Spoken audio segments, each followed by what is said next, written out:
What's up, everybody? Welcome to IGN Gamescom. I'm your host, Damon Hatfield. I'm joined today by Marty Sleva. Hey, guys. Brian Albert. Hello. And Gearbox's Andrew Goldfarb. Hi. Joining us. He's back. We're here at the loudest, sweatiest, hottest place on God's green earth. I'm amazed I can hear you at all. Gamescom honestly. in Cologne, Germany. We've been here all week. Yep. Whew, what a show it's been. Yeah, it's been good. I'm amazed I still have a voice. I'm amazed that we haven't been taken down by the throngs of League of Legends fans that are chanting. They are right over here. legitimately terrified. We know people like Mitch and Leah, and like you guys, you are League of Legends people. Are you like that? Absolutely. I'm not quite that loud. They're pretty rowdy. But then, you know, we got Wargaming right over there as well. Yeah, Wargaming booth is over here. And NVIDIA, why is NVIDIA so loud and popular? Because they're giving away like shirts and stuff. Yeah. And people are like fist fighting over them. The takeaway from Gamescom is offer a German a free t-shirt, they will lose their freaking mind. Yep. Yeah. They were showing off a video on like particle physics, and everyone was like cheering and jumping. I was like, okay. Germans love Great. particle But physics. I mean, that's for like PAX too, though. I don't think that's only a German thing. Sure. I Maybe Maybe it's a little Germans more go enthusiastic here. Yeah, but I think so. As an expert in German culture, I can tell you.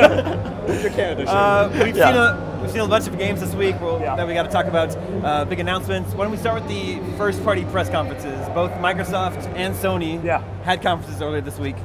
Sort of see if we can determine who had the stronger showing. Let's start with Sony. Yes, I was at Sony, and what I really liked is, I mean, like Microsoft, they focused on games. They had the one moment where, obviously, they are outselling the Xbox One, so they were able to brag that they've sold through 10 million units, and it's like, well, they're going to do that. Let's note that that latest number, since Microsoft hasn't given an update, is almost a 2-to-1 Yeah, that's crazy. number. Right. That's impressive. That being said, both of the systems are selling like 80% higher than the previous generation did at this time period. So, you know, regardless of the divide, it's an amazing time for gamers. Console gaming, not dead. Who would have thunk it? Cool. Heard it here first. Yeah, I mean, but for me, Sony, sort of the big things were, again, focusing on the indie movement. Yeah, lots of indie games. Lots of indie games, and then showing off a couple sort of reboots and reimaginings of the games that we saw a couple of years ago. So where do you want to start with that? Why don't we start with a new game from a developer that started out making a PlayStation 3 exclusive, Ninja Theory. Yeah. Unveiled their new game, Hellblade. Yeah. Which, as you guys just realized, is sort of the opposite of their game, Heavenly Sword. That just blew my mind. Hellblade. They showed a new trailer. Yeah. And it looked like, here we're seeing it here. Yeah. Tonally, aesthetically, it kind of looks like Heavenly Sword. A lot of people thought this was going to be Heavenly Sword 2. It's Someone also was pointing weird out that like someone looks like the sister. character, yeah. Yeah. So it's like it's. I mean, I wouldn't be surprised if it's in the same universe. Yeah. I mean, the names are so Yeah. freaking similar that it's possible that's spooky. I don't like the Yeah. spooky I stuff. mean, if nothing else, it's like the Dark Souls, Demon Souls thing, where it's like very similar in tone and in Same idea. thing with kind of Bloodborne, stuff. yeah. And this character also sort of looks like Nariko, the main character from Yeah, Heavenly Sword. absolutely, Yeah, yeah. I thought it was Heavenly Sword Yeah. too. Yeah, and I mean, we didn't get to see, I was hoping they'd show something on the show floor, like a behind closed door demo of maybe gameplay or something, but we didn't get to see that. But the trailer was cool. I like Heavenly Sword. I love Enslaved, and I thought DMC was really cool. So these guys, they know how to make really cool, stylish action games. So I feel like, you know, after Bayonetta 2 comes out and Scalebound, we're not going to have a whole lot of them. So hopefully this is rad, and we don't know anything about it, though. The developers were talking about how they want this to be a AAA indie game.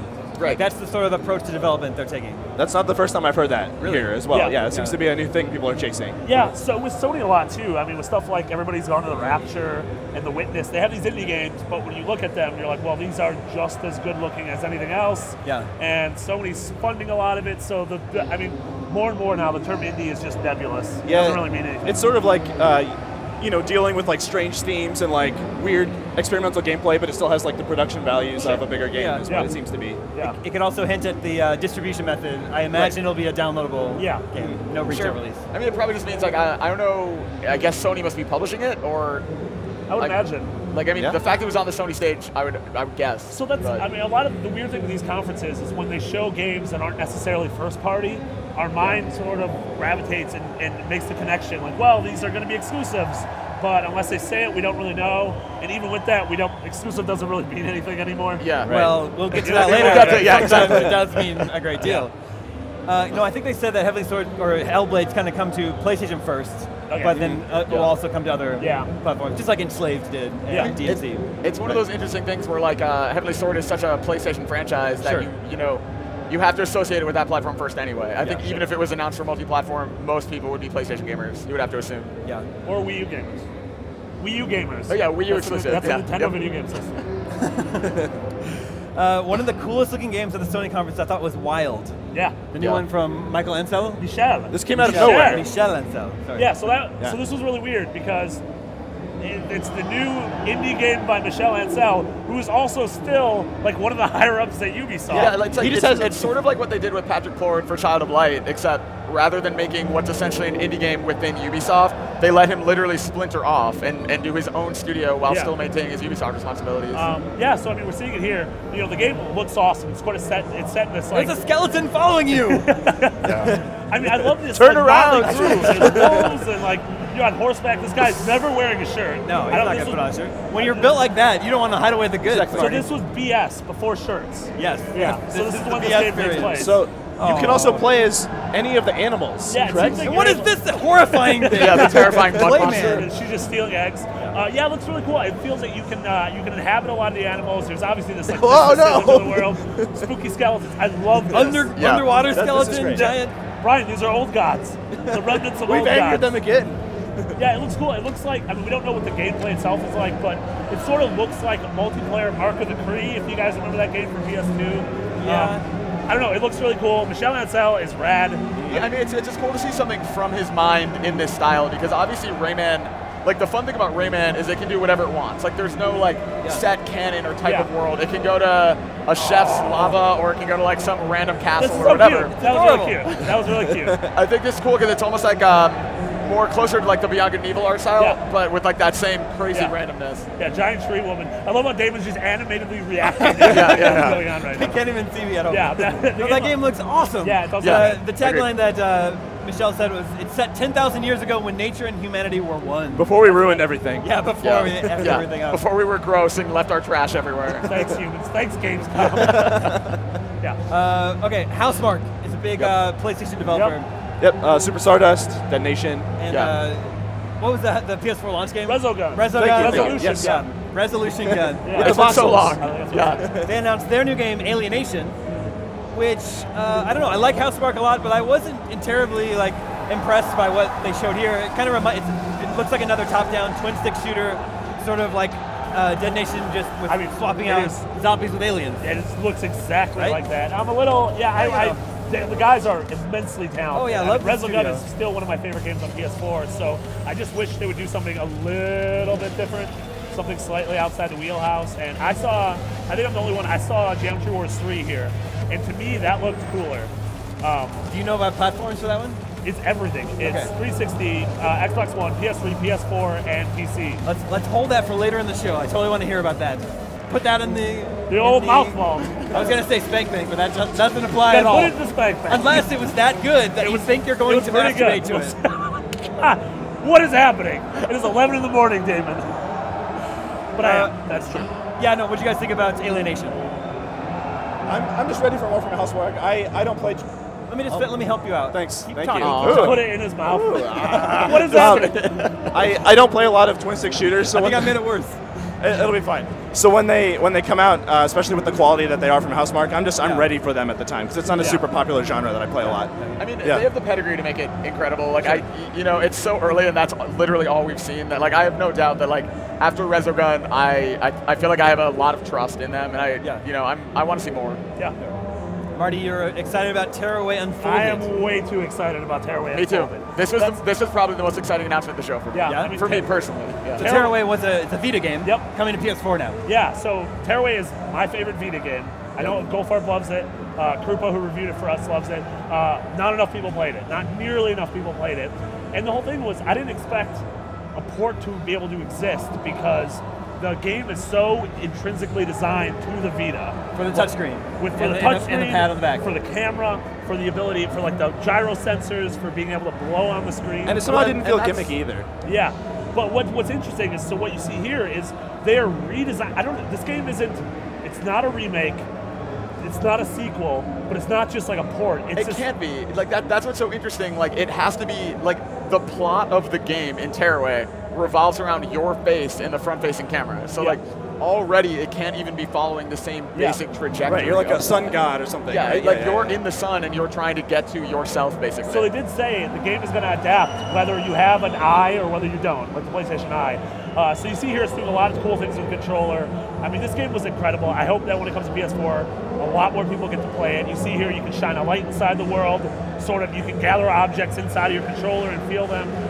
Yeah, I mean, Media Molecule's one of the most creative, big developers around, and so I'm all aboard this game. They give a release window on that? Next year. Next year. I mean, I think it's interesting to me that, like, we also saw Unfinished Swan and Journey announced for, kind of being up-res to PS4, but this game in particular, like, is so pretty on the Vita, and I feel like on PS4 especially, like, if you see, like, especially the later parts of that game that are so pretty anyway, like in 1080p or whatever, that's so exciting. You love 1080ps. If it doesn't have 1080ps, I don't want it. 1079ps, get out of here. Nope. Marty, Brian, you guys were talking about the vanishing of Ethan Carter. Yeah. Coming to PS4. Yes, PS4, it's console first PS4. It's coming to PC first. We actually haven't seen much about this for a very long time. Yeah, like we knew it existed. It's by an indie studio called The Astronauts, but they're made up almost primarily of guys from People Can Fly who worked on Bulletstorm and Gears of War Judgment. It's this gorgeous first-person story-based exploration game. It's like, think of Gone Home, where everybody's gone to the rapture. And then Ethan Carter is like this missing child, and you're like a detective using your supernatural powers to find him. And you play a detective who has these magical powers, and you kind of see into the past. The game was gorgeous, the writing was amazing, and it was just so awesome, and the ambiance was amazing, and it was mysterious, and I just want to play more. And it's coming soon. That's a this year game. What's the genre on that one? I would first person, story-based exploration, puzzle solving with gothic spookies. Really long. Do we need a category for that for Game of the Year now? It's set in Wisconsin, so that's part of the genre. That is absolutely a genre. It's set in Wisconsin. So no more 2D puzzle platformers with a twist? No, it's all about first person, all those other words I said. Okay. Yeah, that guy got stabbed in the chest. With what? A bird. It looks like a bird bullet. I can totally tell we're in Wisconsin. That's Wisconsin right there. You can kind of open rifts and see like parts of the crime scene and try to figure out the chronology of what happened. Yeah, you see the past. Right? Yeah, really cool, really good writing. I played the first half hour or so. Again, one of those demos where they told me I had to stop and I wanted to punch the guy right in the face and keep playing. I didn't though because I need job security. Oh, wow. Sony also pointed people to a demo on the PlayStation Store called PT. Yeah, I mean, to me, this is the biggest, this is the thing I will associate with this Gamescom the most, just as far as what everyone was talking about afterwards. I mean, even aside from the fact that obviously it ended up being a Silent Hill game secretly, I think it was, with the Phantom Pain, they announced a fake game with a fake studio, and it was like 3.5 months before they finally just came out and said it was Metal Gear. This was a much more immediate thing. Like, people knew within hours of the end of the press conference, and I feel like that's a much more controlled window for something like that. And I think it makes it a little more exciting. Yeah. Also, is it really the world's first interactive teaser? Well, maybe. I don't know. But yeah, they did a really good job leading up to it with these like bloody snowflake trailers. No, that wasn't that. That was Until Dawn. Oh, right. Yeah. Sony had 2 spookies. Okay. Right. Yeah.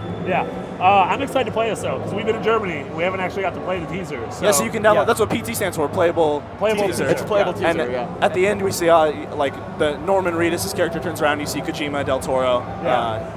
It's supposed to be really spooky. People are really excited about that. Yeah. We should also probably mention Until Dawn.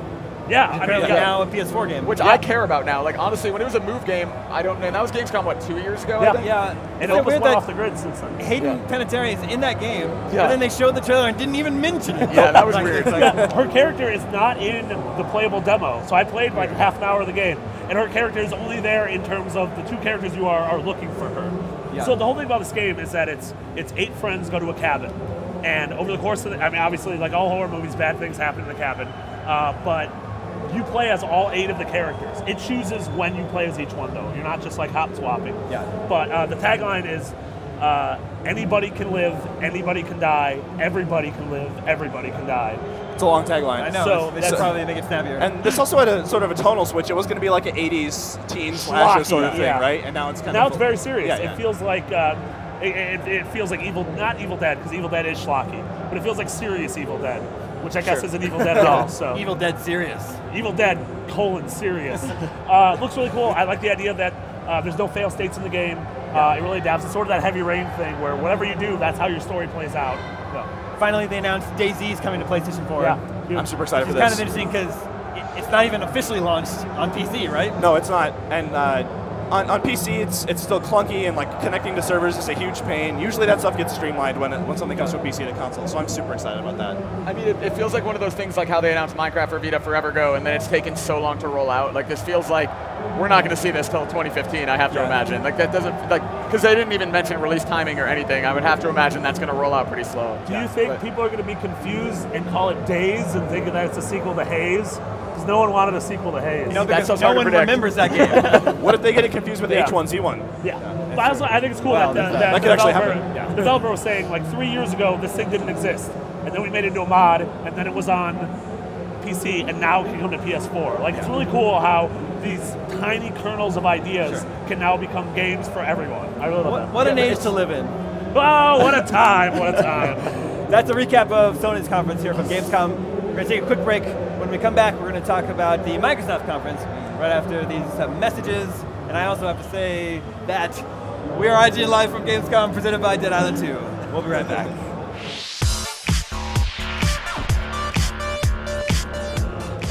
And we're back.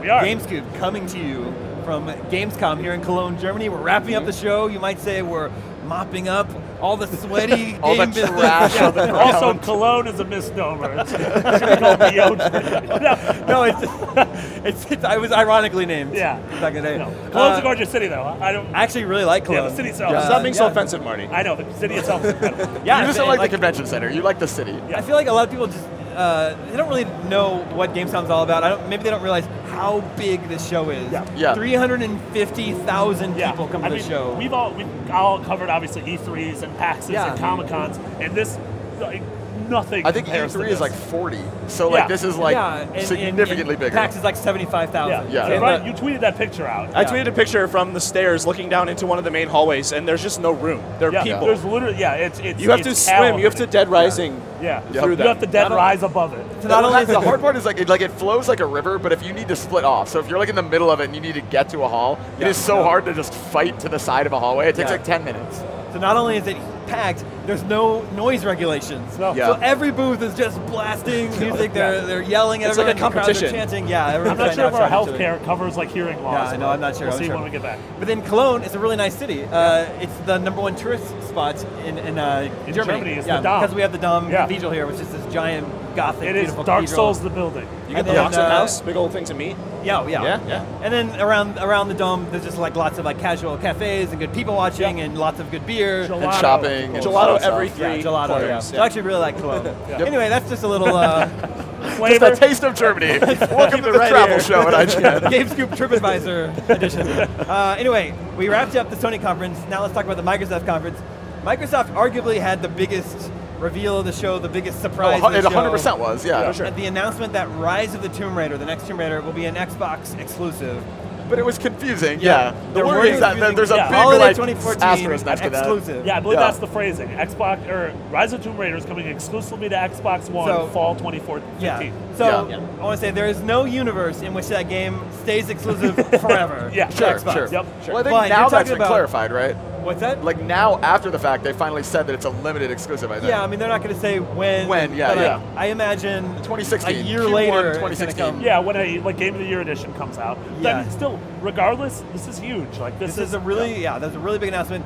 Obviously, the last Tomb Raider went to PlayStation and Xbox and PC. Now the definitive edition was on both next-gen consoles as well. We had the action. And I mean that was a game that over time it ended up moving like 7 million units, something awesome. Everyone loved it. Like it was one of our Game of the Year nominees. I mean this is huge. It's just another example of the arms race that Sony and Microsoft are having. Not only with this, but with sort of content exclusivity within games and sort of Destiny is like the platform for PS4. Destiny is a PlayStation game. Call of Duty is an Xbox game. It's just it's interesting though because Rise of Tomb Raider was revealed at the Microsoft conference at E3. That's right. But I didn't even you don't think about it in that context. You're just like, oh, that makes sense, and they had to be on one stage there on that one. But now looking back, it's like, oh, so they probably knew as far back as E3 at least. I think they were still working on the deal. Right. Everything wasn't set. But so what I've seen this week is a huge backlash Yeah. Like, people are angry about it. Well, PlayStation 4. The statement Crystal Dynamics put out after was like, we still have our PC and PS4 fans who can buy Tomb Raider Definitive Edition and the Temple of Osiris later this year, which is like... Which I think that game will be super fun. Of course it Totally will. not the same thing. Yeah, exactly, yeah. It was just a weird, like, it almost would have been better to not say that and just let people, you know it'll come eventually. Yeah. So I don't know, it makes me wonder, like, is this deal really a net positive for Microsoft and Square Enix, right? Yeah, I mean, I would imagine, God, I don't know. I mean, it is, it absolutely is. It's a year and a half away. I mean, like, by the time it comes out, like, you can only buy it on a Microsoft system. People are going to want it for Christmas. Like, it will still pay off for them, I would imagine. I think the real way for it to pay off is to call it, get rid of the T and the O, and just put the number 2 there. And so it's Tomb Raider. That's like the way. Yeah, that's the way to get it to sell. That's why everyone loves Too Fast, Too Furious. Because it has 2 twos. Rise of the Tomb Raider is an interesting title. Don't games with numbers in the title sell better? You would think so. I don't know why. Isn't that a scientific fact? I think it was, but we're getting away from that. Like in this most recent generation, it's like Infamous Second Son instead of Infamous 3. God of War, Killzone Shadowfall, Assassin's Creed Unity, exactly. So I think we're getting away from that. Yeah, interesting. I don't know. It's a really big deal. Obviously, Microsoft paid Square Enix a lot of money for this, but I hope it pays off for them. I mean, the game will still be great. Like the game will still be. I'm excited for a sequel to that game because it'll work out the kinks that I think Tomb Raider had. So like I think like no matter where I play it, I'm excited to play it. And the whole thing is, a year from now, there's going to be enough rad games on both consoles to where you're going to want. Obviously, they're a lot of money, but you're going to want to own both of them. So hopefully that happens. Yeah. It's just interesting. At Sony's conference, they announced that they've now sold over 10 million PlayStation 4s. The last update from Xbox was that they'd shipped 5 million Xbox One, so there are just more gamers on PS4, but they gave the exclusive to the smaller install base. I mean, that's money, right? You have to imagine, like Microsoft is trying to turn those tides. I know. And I would hope, like, I guess we'll get into in a second, there's a Madden bundle, there's a FIFA bundle, like, they're kind of pulling out the big guns specifically for Christmas time. I think they're looking for the next 2 holiday seasons to be a lot of incentive to buy an Xbox for Christmas. I think I would imagine that's their game. Like I said, I've seen a lot of backlash this week. I got a lot of emails into GameScoop this week. Gamescoop@IGN.com if you ever want to reach us. This one comes from Eric Ferreira, Mike Ferreira's brother. He says, I've had the new Tomb Raider pre-order for PS4 since E3. However, as soon as I heard the disappointing news, I immediately canceled my pre-order. Good idea. Canceled his pre-order of something that doesn't exist. Of that vaporware, yeah. He says, even if this does come out for other platforms, would you still recommend to friends and fans to keep their pre-orders even though they would be having to wait until the following year to play it? Yeah, I don't see what the point of. I mean, those pre-orders will probably get automatically canceled anyway. I would imagine. I would think so. Yeah, I mean, I don't think games nowadays aren't in really limited supply, so you don't have to pre-order them out of fear that you won't get it. It's mostly now I pre-order so I can get my whatever dumb. You get your T-shirt, and your art book, and your soundtrack. Yeah. I just do it so Amazon gets it to me on release day, and I don't have to go to a store. Sure. I mean, honestly, that's like the only reason I pre-order. That being said, pre-order Borderlands. Yeah, exactly. That said, please pre-order Borderlands and Battleborn. I forgot to tell you, when we had Borderlands on the live show, the footage of the person playing Claptrap was Garfat. It was. Yeah, you're famous. I am. I'm super famous. Yeah. Eric says, P.S. I am extremely dissatisfied with this decision by both Microsoft and Square Enix. I will most definitely only purchase this game secondhand to ensure that neither company sees any profits from myself. It was bad enough waiting up to 6 months to receive an Assassin's Creed game when I was a PC gamer, but this is ridiculous.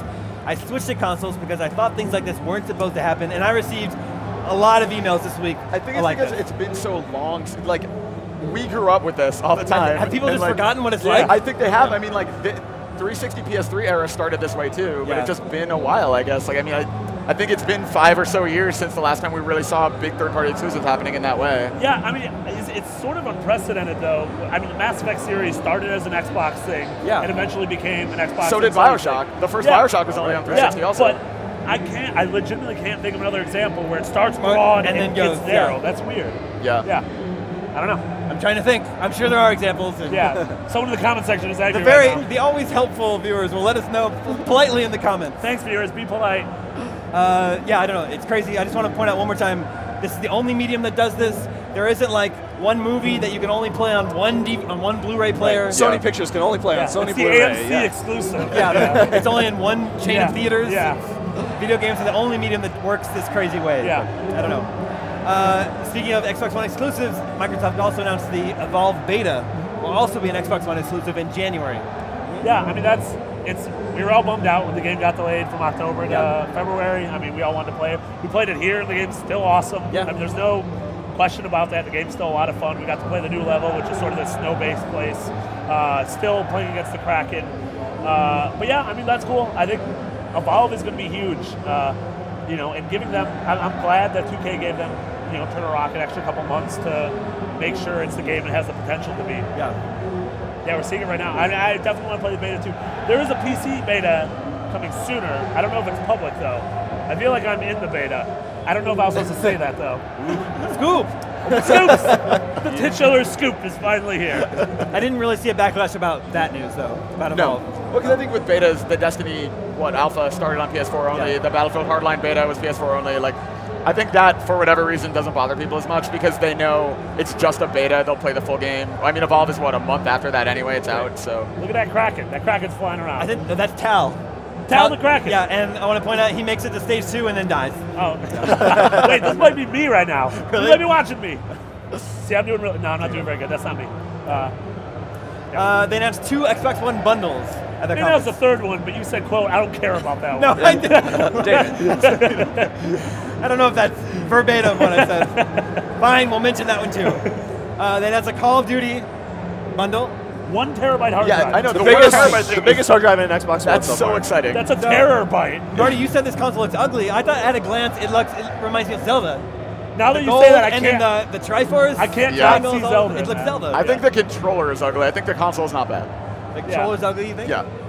Yeah, I mean, at the end of the day, I don't care what my console looks like. It's just going to collect dust in my sad corner anyways. That's what my TV is, the sad corner of my house. The haunted corner. Why don't you move it?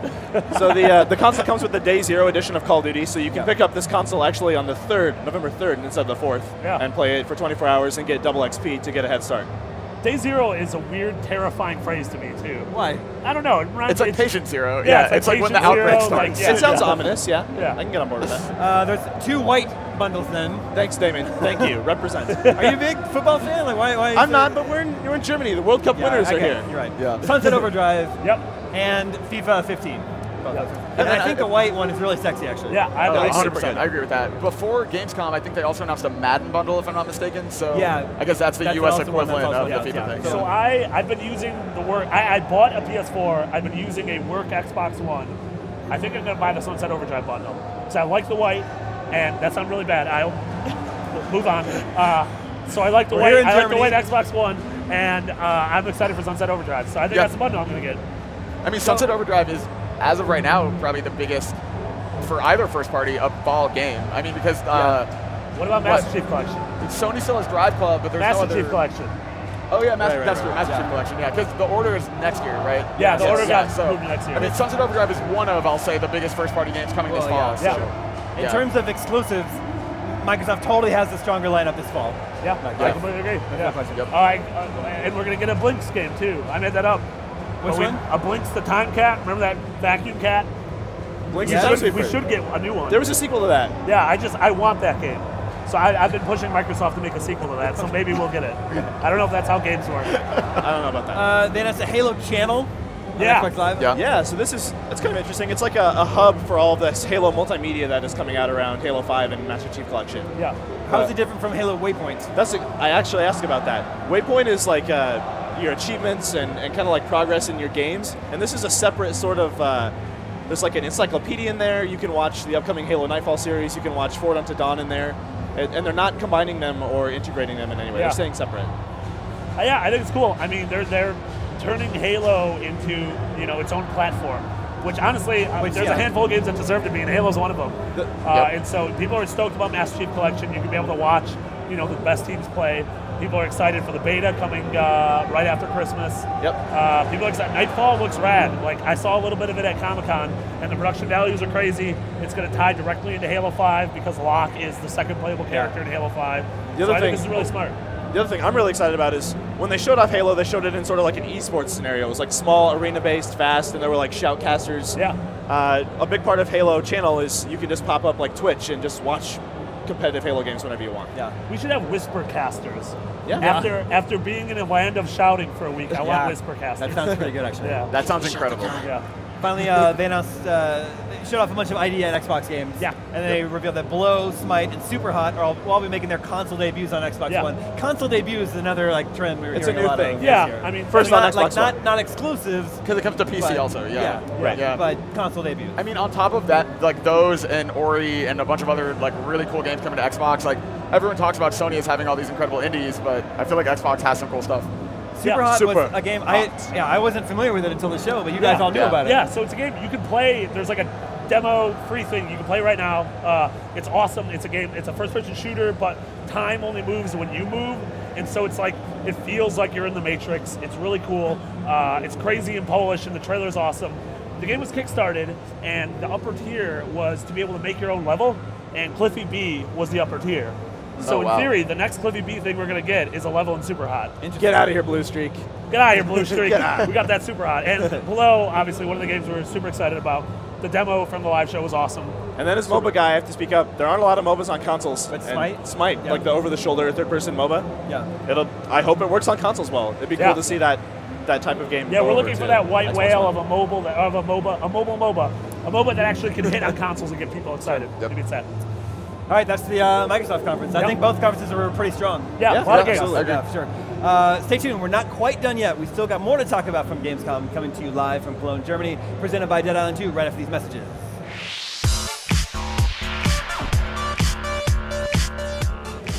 Welcome back to GameScoop, coming to you from Gamescom in Germany. Now we're going to talk about some of the biggest games of the show, some of our favorite games of the show. Yeah.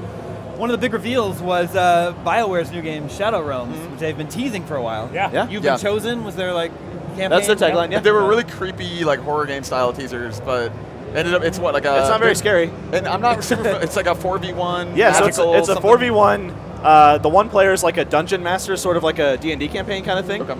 He's the Shadow Lord. Shadow Lord, yes. And you choose which beasts spawn in this dungeon. And then you're invisible floating around, and you can inhabit any of the beasts and then attack the 4 other players with that character. It's it's an interesting game. It seems like it's very different for BioWare. From but literally anything else. When I got the demo, he kept saying it. Everything you would expect from a BioWare game is in here. Right. Yeah. So when I went to the demo, they said this is first and foremost a BioWare RPG, and apparently there's a single-player area of the game that's sort of like a hub world between these different dungeons. I don't know. I didn't see what that's about, but it just seems a little strange right now. Yeah, I mean, what I played was super looks fun. like a hack and slash right now. I mean, this is my first time seeing footage. It looks like Hogwarts. It looks awesome. It looks like Harry Potter. Yeah, it's weird. So she's wearing a hoodie though, right? It's a weird the other mesh. guy's wearing a shirt and tie. It takes place in modern days, but the modern day characters get pulled into the Shadow Realm. Okay, that makes sense. Yeah. But yeah, it's really fun. As the Shadow Lord, you can say, okay, it looks like in this dungeon this is a choke point, so I'll set up a spike trap here. So it reminds me of Orcs Must Die. A little bit, a little bit. Or sort of a little bit like Fable Legends too. I mean, it's one of those. There are specific phrases that I will just trust will be a good game. It's like the pedigree of BioWare RPG is one of those where yep, I will at least play this and try it. And it's I even like that Sonic game on DS. I feel I completely forgot they did that. Yeah, the Brotherhood, whatever. Yeah, that's crazy that they made that game. Actually, you point out that 4v1 seems to be an emerging trend. We got Evolve. Absolutely. So Evolve, sort of not the first 4v1 game, but sort of credited with that recent. It's got its hashtag.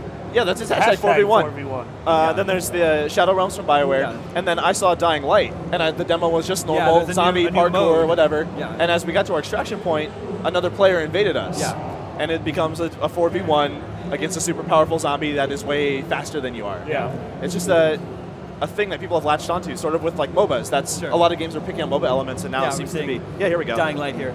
Yeah, the zombie can destroy you one-on-one, but you weaken its stamina with flashlights, and you have to you can kill it once it's a little weak and buy some time before it responds. Yeah. It's just sort of a neat thing. I didn't expect Evolve is cool, but I didn't expect it to come out of nowhere and here's all these things that do that. We're living in the age of 4v1, boys. What an age to live in. Future, flying cars and 4v1s. Marty, what games stood out to you at the show? So many games. Okay, the games I knew I was going to dig coming into it. Ori and the Blind Forest. Revealed at E3. Revealed at E3. It's that gorgeous 2D Metroidvania coming to Expo. That sounds like a Marty game. It's absolutely a Marty game. So we knew at E3 that it was gorgeous and that it was going to be emotional. The trailer was all amazing music, and it's oh, something sad's going to happen and a little animal's going to die at some point. You were choking back. But the thing that really stood out to me here is that the game, the gameplay itself is awesome and tough and deep. And so what they showed here was sort of a new platform mechanic where it's called the bash system. And there's like nodes in the environment that when you jump towards, you can sort of start gravitating around them for a second. And then while you're doing that, you pick which direction you want to launch off of. And so there's just like, the entire ground is filled with spikes, and you're kind of ricocheting back and forth between all these different nodes. But then it gets more complicated because enemy projectiles can also be gravitated around, and you can shoot them back at enemies while also propelling yourself up to the next area. I don't even know how to describe it. That sounds so complicated. Yeah, I get an aneurysm. Like, Ori, what are you doing? Let's go back to just beautiful 2D emotional game. Exactly. No, it plays really well. It's really intuitive. It sounds really dumb when I describe it because I'm tired and exhausted and want to drink. But the game is incredible. I'm really excited for more of it. Yeah. Bloodborne, finally got to play that. So okay, give us the download on that. So that's that's Miyazaki's game, the guy who did Dark Souls 1. It's pretty much, it's not a Souls game, but it's a Souls game. The big thing here is, so Colin at E3 said it's a little bit faster than Dark Souls, and that's why I like it. I called him an idiot, and then I played it. Colin was right. You're an idiot. I'm the idiot. We're all the idiots. The one thing they revealed here at Gamescom is there's a new system where if you take damage, you can immediately damage who attacked you and get some of that health back. That's huge for a Souls game. And that's also a thing that'll increase the speed, because sometimes when you're hit, you're like, oh, I'm going to back off, take it easy. Now you want to get more and now you want to go back in and fight. Miyazaki in this game described health as your will to live. And so he's like, as you get hit, your will to live goes down. But if you take a chance and become aggressive, you regain that will to live. Well, still health, but that's really I like the poetic way of describing it. Sure. I think seeing more gameplay now, so before the E3 reveal, there was like leaked gameplay, and that leaked gameplay was really interesting and different, and I thought it was a little more than even what they showed at E3. I think now what they showed here seems to be closer to that. I think it's like a little more of that like crazy, fast-paced, like Souls, but with like a little more energy to it, or maybe energy is the wrong word, but like the pace is very different. Yeah, it's more of an aggressive game than a contemplative game. Also, I'm just a big fan of shotguns, like blunderbuss. Yeah, you got also that thing. Yeah. That thing is spooky dog. That is the opposite of Airbud. So like and you also saw Geometry Wars 3. Yes. So we don't have so exciting. It is so exciting. We can't show you B-roll right now because it literally doesn't exist. Take our word for it. Geometry Wars 3 is by a new studio called Lucid, but it's all the guys from Bizarre Creations. These are the guys who made Geometry Wars 1 and 2. It's coming to everything now. It's not an Xbox game. It's Xbox, it's PlayStation, it's PC, it's cross-gen. Is it Wii U? Because Geometry Wars did come to Wii. Oh, it did. And DS. Yes, it did. I forgot about that. And there's like Geometry Wars Touch. We don't talk about that, evidently. And so the thing is, it plays like Geometry Wars, but the levels are 3D shapes. So it's almost like Super Stardust, where the first level was a cylinder. And so what you fire upwards will curve all the way around the cylinder and come back, almost like Mario Galaxy. A sphere, yeah. Cylinder is laser gun. It was a cylinder. Okay. It was a cylinder. Geometry. And the second level was a peanut. Nailed it, buddy. A peanut? A peanut shape. Is this a peanut shape? Okay. I don't know what a peanut is shaped like. Then the third level is an awesome boss level on a cube. But the whole thing is there's 50 different levels, 50 shapes. I know it sounds weird, but there's co-op, there's competitive. 50 shapes. 50 shapes of Geo. Are they bringing the because like so Geometry Wars 2, Geometry Wars 1 was obviously like, you know, the two main modes, like the retro and evolved, and then in Geometry Wars 2 we got like Pacifist and King and all that. Are they bringing some of that back? I specifically asked about Pacifist because that's my favorite mode in Geometry Wars 2. They said there's going to be 5 returning modes. It sounded like Pacifist is one of them, and 5 new modes. Oh, wow. It's spread across those 50 levels. Each of the 50 levels has its own leaderboard where, like, when you hop in, if one of your friends beat the score, that level is like a glowing node on a board. It just taunts you. It just taunts you, yeah. It's coming next year. The game already looked gorgeous, sounded gorgeous. I'm trying to wrangle some sort of exclusive footage stuff, so hopefully we can get that soon. Cool. Brian, what did you like at the show? Call of Duty Advanced Warfare. Yeah? Yeah. I'm a big Call of Duty fan. I play everyone that comes out for a little bit. But the mobility, the exosuit, you have the jump boost powers and dashes, and it actually makes the multiplayer feel much more different than it has since, I don't know, maybe Modern Warfare 2 for me. Yeah, honestly, the just sensation of playing it and controlling that character is really cool. And a lot of people are saying, oh, it's Titanfall. It's less Titanfall to me, and more of it feels like a mix between Tribes and Unreal Tournament, which is a really cool mix. The game is a little bit faster. You're much more mobile. There's a lot more options at your disposal. But honestly, and to me, one of the biggest things was they showed off 4 levels, and 3 of them were cool, just kind of standard levels. But one of them was paired with this mode. It was set in San Francisco under the Golden Gate Bridge, Marty. And which, why, can we stop destroying the Golden Gate Bridge? I feel like the Bay Bridge is like just so sad in the corner. Like, pay attention to me, guys. I'm want to destroy me? Yeah, I'm perfectly destroyable. But halfway through the level, like you hear these air sirens and a giant tsunami hits, and so half the level becomes underwater. But it was this mode that was, I think we described it as Quidditch with murder. Yes, so murder exactly. Quidditch, where there's like a single ball in the level and 2 goals. Each team has its goal, and you have to run and get the ball and then get it back to your goal, and you get 1 point if you throw it through the goal and 2 points if you actually physically pull it into the goal. But the whole thing is, so you can't fire when you have the ball, but if someone is running towards you, you just throw the ball at them. And they have to catch it. And then they have to catch it. And then you kill them. And then they don't have a gun, and then you just shoot them. So it's really interesting. I don't know, I liked it a lot. The game's having a lot of fun with itself with that mode. Yeah. And then there's another one where they described it that sounded like a MOBA. They were like, it's multiple lanes, it's good for objectives, and you can activate turrets along the lane. That's MOBA terminology Everything's a stuff. MOBA. Yeah. You guys should make a game that's like a MOBA. Whoa. Only one mode is like a MOBA. Relax. Andrew, you guys did show off Claptrap gameplay. That's true. Yeah. Which seems awesome. I played that. Yeah? How was Yeah, that? it's really fun. So his action skill is called vaulthunter.exe. Yep. And it's it kind of analyzes the situation you're in and gives you like an action skill based on what it thinks. Well, it tries to. It tries to. The problem is like so Handsome Jack put it in Claptrap, but it's like malware, like it's like shitty. And so like because he's Claptrap, like if it works right, he'll use the action skill of an existing Vault Hunter, like some from Borderlands 2, some from this, some from whatever. But alternately, it'll do something like he'll wear a rubber ducky costume and the whole team bounces up and down uncontrollably. Or right, like he'll turn to a pirate ship and shoots to the 1812 Overture. And like there's a bunch of weird stuff. We're really weird. There were 2 like badass units up on high ground, and I was like, okay, I need some power, and I just turned into a duck and started bouncing around and died. I was like, okay, it's really silly. There's a checkpoint, you come back and it's fine. But I like the attention to detail. So Claptrap is shorter than human, so they lowered the camera to the ground, and so if you walk up to a human, you're like up to their waist. It's great. He also has a skill where he asks for a high five. And if people give it to you, you get your 1 team point, and gets if people buffs. don't, Yeah, then only he gets the buff. Yes. Yeah. We're almost out of time. Andrew, did you get to play any other games? Check anything else out that you liked? So I didn't get to play anything, but I watched a lot of the live shows and stuff. I saw like the Quantum Break demo, which I'm really happy about. Like I've wanted to see more of that game since that reveal. What was that, like a year and a half ago, I guess. And yeah, this is the first time we finally saw it.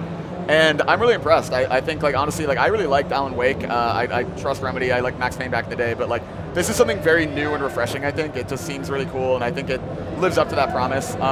We were talking earlier about, like, that they didn't really, and maybe I missed it, but they didn't really get into how the live-action TV stuff is going to work too much. I mean, but that was such a big aspect of the initial reveal, was that it's this, like, you know, simultaneously it's a video game, but also a TV show, and what you do in one will affect the other. Yeah, that's kind of all we've heard about really up until now. And then here there was none of that. And now it was just like a game. It was gameplay, I mean, which was awesome, but it looked like Max Payne. No, I'm saying, do you guys know that the live action show ships on disc with the game? I think, yeah. It does. It does. Yeah, it does. Okay, you know. So, and then the recommended playing and viewing is you play an act of the game, then watch an act of the show, and you make choices in the game.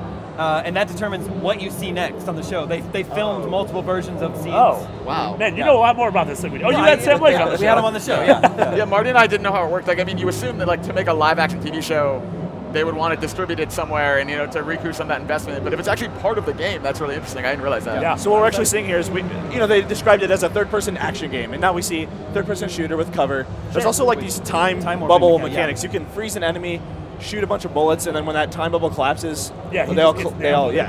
game looks gorgeous, obviously. Yep. Yeah, Remedy, like Andrew said, Remedy has a rad pedigree. I trust the guys. Yeah, for sure. Ladies and gentlemen, that's about it for us here from Gamescom. I think we've arrived at the end of our long journey. Whoa. Thank you so much for hanging out with us this week, tuning into all of our coverage. If you missed anything, you can find everything at ign.com/Gamescom. Also, I want to thank Gamescom for having us here. We had a great time. Hope to be back next year. If you're watching live, stay tuned for our WWE 2K15 roster reveal going live at 10 a.m. Pacific. Thank you, Marty. Thank you, Brian. Thank you, Andrew. My name is Damon. This has been IGN Live from Gamescom, and we're out.